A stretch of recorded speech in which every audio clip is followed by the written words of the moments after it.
আসসালামু আলাইকুম। ইনশাআল্লাহ আশা করি সবাই ভালো আছেন। আলহামদুলিল্লাহ আমিও ভালো আছি। যে যেখান থেকে আমার ভিডিওটি দেখছেন সবাইকে অসংখ্য ধন্যবাদ ও সর্বদাই ভালোবাসা রইল। প্রথমে একটা কথা বলি, যে আজকে আমার ভিতরে একটা ভুল আছে। যদি আপনারা এই ভুলটা বের করতে পারেন অবশ্যই কমেন্টে জানাবেন। আর আপনারা অনেকেই দেখছেন ভিএফএস গ্লোবাল যেটা শ্রীলঙ্কাতে অবস্থিত, সেটার থেকে কিন্তু একটা নতুন আপডেট দেওয়া হয়েছে, যে অ্যাপয়েন্টমেন্টের আপডেট। তো এই বিষয়ে কথা বলবো, আর বাংলাদেশের যে অ্যাপয়েন্টমেন্টের বিষয়টা সেটার বিষয়ে কথা বলবো। কারণ এখন সবচেয়ে বেশি আমি মনে করি সবচেয়ে বেশি যেটা দরকার, দুইটা দুইটা জিনিস, যারা 2023 সালে ব্যাক পাসপোর্ট পাইতেছে তাদের বিষয়টা, এবং যারা নলস্তা পেয়ে অলরেডি জমা দিতে পারতেছে না অ্যাপয়েন্টমেন্টের জন্য তাদের বিষয়টা। যেহেতু আজকে ফ্রাইডে ছিল, শুক্রবার ছিল, সেহেতু আজকে কোনো ডেলিভারি বা কালেকশনের কোনো সম্ভাবনা ছিল না, বা আজকে সম্পূর্ণই নেই। আর ইনশাল্লাহ আমি আরও কিছু বিস্তারিত বিষয়ে কথা বলবো, তো অবশ্যই পুরোটা ভিডিও দেখার চেষ্টা করবেন। যদি ভালো লাগে অবশ্যই শেয়ার করবেন।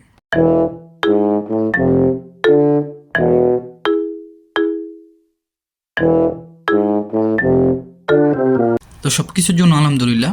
তো আপনার স্ক্রিনে দেখতে পারতেছেন যেটা যে শ্রীলঙ্কাতে অ্যাপয়েন্টমেন্টের বিষয়ে যেই আপডেটটা দেওয়া হয়েছে, এরকম আপডেট বহুত বাংলাদেশে দিছে না, বাংলাদেশে বহুত বলা হয়েছে যে সম্পূর্ণ বিনামূল্যে কিন্তু ইটালির আবেদনের জন্য ভিএফএস গ্লোবালের যে অ্যাপয়েন্টমেন্ট স্লট সেটা কিন্তু সম্পূর্ণ বিনামূল্যে। তাহলে এটা কি হয়েছে, এখন কেন আমরা পাচ্ছি না?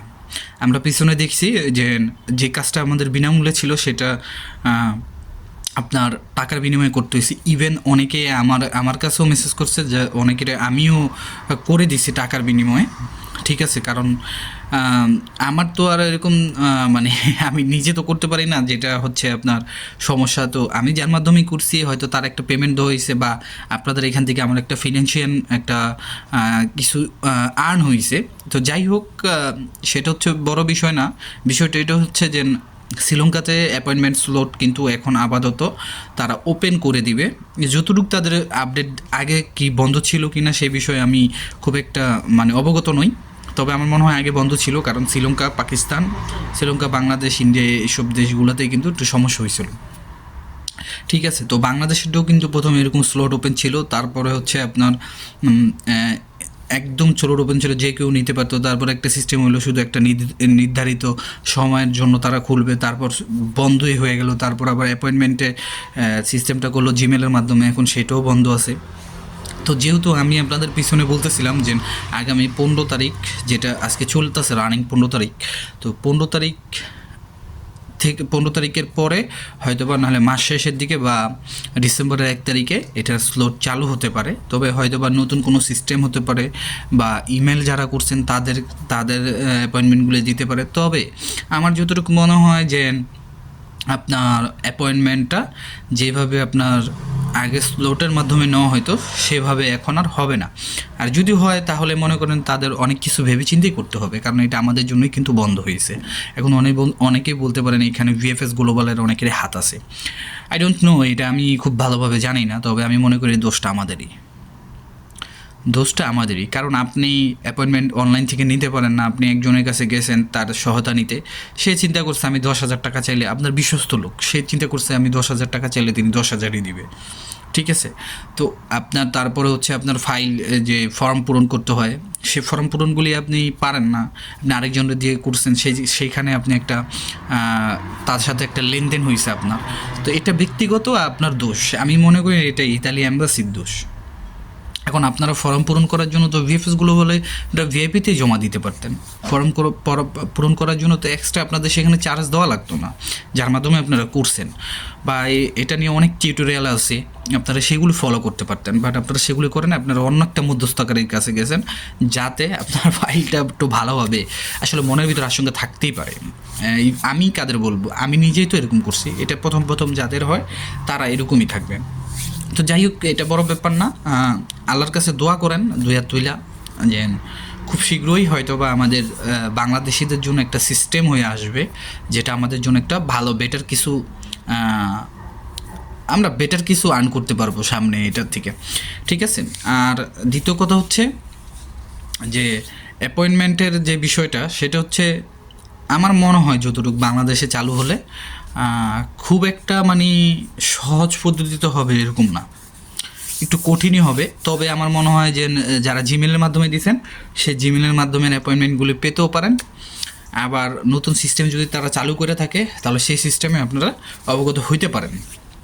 তারপরে এখন অনেকে বলতেছে অনেকেরই নুরস্তার ম্যাচ শেষ। আমি পিছনের ভিডিওতেও বলছি, এখনও বলতেছি, আপনি যদি সঠিকভাবে আগে থাকতে ইমেল করে থাকেন তাহলে আপনার নুরস্তার কিন্তু সেখানেই স্থগিত আছে। এমনকি ভিএফএস গ্লোবাল বা ইতালি অ্যাম্বাসির থেকে কিন্তু বলা হয়েছে যে লাস্ট 11 তারিখ পর্যন্ত যাদের অ্যাপয়েন্টমেন্ট উঠছে তাদের যাদের নুরস্তা উঠছে এবং জমা আছে সবারই কিন্তু নুরস্তা স্থগিত রাখা হয়েছে, সম্পূর্ণ স্থগিত মানে কি থেমে যাওয়া বা বন্ধ হয়ে যাওয়া বা সেটার স্থিতিশীল থাকা, ম্যাথটা সেখানেই আছে। তো আমি মনে করি যে আপনারা যারা সঠিকভাবে অ্যাপয়েন্টমেন্ট পান নাই বা করতে পারেন নাই আপনাদের ব্যর্থতা, কিন্তু সামনে যদি আপনাদের জন্য একটা সুযোগ আসে তখন সেই সুযোগটা আপনারা অবশ্যই কাজে লাগাবেন। আর আগামী রবিবার অনেক মানুষ ভিসা পাবেন। আমি আবারও বলতেছি, যাদের পাসপোর্ট রিটার্নের মেসেজ আসছে সিমে মেসেজ আসা লাগবে না, মোবাইলে ফোন আসা লাগবে না, জিমেলে মেসেজ আসা লাগবে না। শুধু যদি আপনারা অনলাইনে দেখেন যে আপনাদের রেডি ফর কালেকশন করতে যাবেন পাসপোর্ট, আপনারা যদি দেখেন যে আপনাদের পাসপোর্ট ব্যাকের কালেকশন আছে, শুধু পাসপোর্ট ব্যাক করবে, সেইটাও যদি হয় তাহলে পাসপোর্ট আনতে যাবেন। এমনকি অনেকেই এখন যে জিনিসটা দেখতেছেন, আগে ছিল স্টিল আন্ডার প্রসেসিং বা আন্ডার প্রসেসিং, দুটোই একই, স্টিল আন্ডার প্রসেসিং এরকম হয়, ঠিক আছে। এটা নিয়ে ঘাবড়ানোর কোনো দরকার নেই। আর অনেকেরই যে দেখা যাচ্ছে যে আপনার ফাইলটা তারা রিসিভ করছে নতুনভাবে, সেটা হচ্ছে আগে স্টিল আন্ডার প্রসেসিং ছিল, ইটালি অ্যাম্বাসিতে লেখা হতো, এখন ভিএফএসগুলো বলে ফাইলটা রিসিভ করছে, তার মানে অ্যাম্বাসি থেকে কিন্তু আপনার ফাইলটা রিটার্ন পাঠানো হয়েছে। খুব শীঘ্রই হয়তো বা তারা আপনাদের সাথে কন্ট্যাক্ট করবে আপনাদের ফাইলটা জমা নেওয়ার জন্য বা ফেরত দেওয়ার জন্য। এখন সেটা ভিসার জন্য হতে পারে, পাসপোর্ট কালেকশনের জন্য হতে পারে, যে কোনো পাসপোর্ট ফেরত দেওয়ার জন্য হতে পারে। আশা করি বুঝতে পারছেন। আর সর্বশেষ যে বিষয়টা, যে আমি গত লাস্ট 2-3টা ভিডিওতে আমি আপনাদের বলছি যে ইটালি আসার ক্ষেত্রে কী কী ডকুমেন্ট আপনাদের সাবমিট করতে হবে বা আপনাদের সাথে রাখবেন।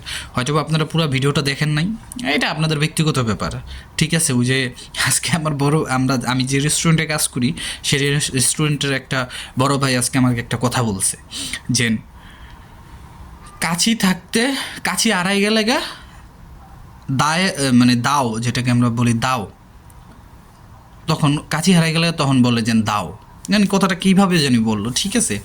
তো আসলে কথাটা মূল্য হচ্ছে যে কাছি থাকতে আমরা কাছির মর্ম বুঝি না, যখন এটা হারায় যায় তখন আমরা মনে করি সেটা দাঁত চেয়ে ভালো ছিল, মানে দাও বুঝেন, বউটি বলা হয় বা দাও বলা হয়, তো এরকম একটা কথা, ঠিক আছে।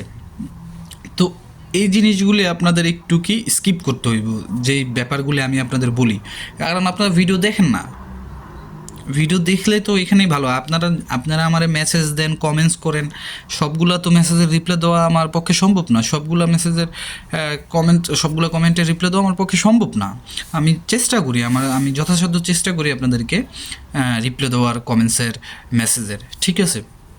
আর যদি আপনারা আমাকে ইনবক্সে মেসেজ করেই থাকেন তাহলে দয়া করে আপনারা মেসেজ করবেন, টাইপিং করবেন, ভয়েস মেসেজ করবেন না, কারণ আপনার ভয়েসটা শুনতে শুনতে আমার অনেক আরগুলো আমি দিতে পারি না। যদি আপনি মেসেজ দেন এটা পড়তে বেশি সময় লাগে না। আর আপনারা এক কথা 10 ভয়েসে বলেন, ঠিক আছে, আমি কিন্তু এক ভয়েসে আপনাদের বুঝাই দিই। তো আমি এতে মাইন্ড করি না, কিন্তু আমার সময়টা চলে যায়, যার কারণে আমি আদার্স মানুষগুলোকে টাইম দিতে পারি না, এটা হচ্ছে সবচেয়ে বড় সমস্যা, ঠিক আছে। তো আমি আবারও বলতেছি যে অবশ্যই শুধু নুরস্তা ভিএফএস গ্লোবালের যে রিসিপ্ট জমা দিয়েছেন তখন, এবং আপনার যে ইতালিতে জমা দিয়েছেন সেটার রিসিপ্ট, তারপরে আপনার যে ব্যাংক রিসিপ্ট থাকে সেটা, এবং ভিএফএস গ্লোবাল থেকে আপনাকে যে খামে দেওয়া হয়েছে সেই খামটা সাথে রাখবেন। যদিও এগুলার কোনো উল্লেখ নাই এয়ারপোর্টে যে আমাকে এগুলো ইমিগ্রেশনে দেখাতে হবে, তারপরেও এগুলো সাথে রাখবেন, কারণ বলা যায় না, বিপদ কিন্তু বইলা কই আসে না, ঠিক আছে।